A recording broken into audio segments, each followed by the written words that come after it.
আজকে সকালবেলা প্রত্যেক দিনের আমার ডিউটি থাকে গাছে জল দেওয়া, আজকে আর সেই জল দিইনি। আজকে সেই দায়িত্ব ভাইয়ের নিয়েছে। ওপরে আমার একটা গাছ রয়েছে, গাছটার নাম আর বারবার বলছি না, সবাই জানাই গাছ। আমি ইচ্ছে করে রেখেছি, এটা বেশ ঝুলে যাচ্ছে, বেশ ভালো লাগে। अच्छा যে জিনিসটার জন্য ভিডিওটা করলাম, ও তো बाद में देगा हमको, ये दे दे। আমি আজকে আমার হাত সে উঠান। আচ্ছা, তো তুমি নিয়ে আসো, আমি দেখিয়ে দিই আমার লঙ্কাগুলোর কালার কীরকম হয়েছে। দেখো, সব রেড রেড টাইপের লঙ্কা হয়ে গেছে। বন্ধু এসে রোজ বলে যেগুলো তোল, নয়তো খারাপ হয়ে যাবে, বিকজ ওদের বাড়িতেও রয়েছে সেরকম, তার উপস্থিত যেতে লঙ্কা।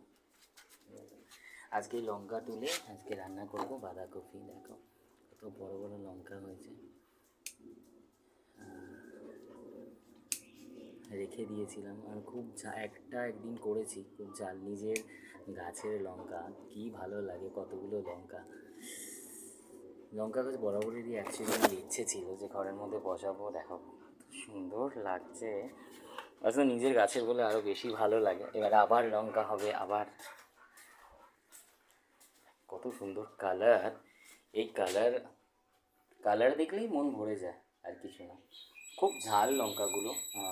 আর ওপাশে আরেকটা আছে কুল লঙ্কা, সেটা এখনও পর্যন্ত ফুল আসেনি, ওটাও হবে। কুল লঙ্কা নাকি প্রচুর ঝাল হয়, আমার জানা নেই। আমি দেখেছি লঙ্কাগুলো ছোটো ছোটো গোল গোল নকুলদানার মতো, আর প্রচুর ঝাল। নাকি একটা লঙ্কা নাকি 5 জন মিলে খায়, যেরকম আমাকে গাছ বিক্রি করে যে সে বললো।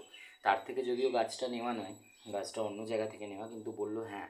আর আরেকজন কাকিমা ওখানে ছিল, তিনিও বলেছিলেন যে হ্যাঁ হ্যাঁ কুল লঙ্কা ভর্তি হয়ে যায়, প্রচণ্ড ঝাল। তো we are waiting for that.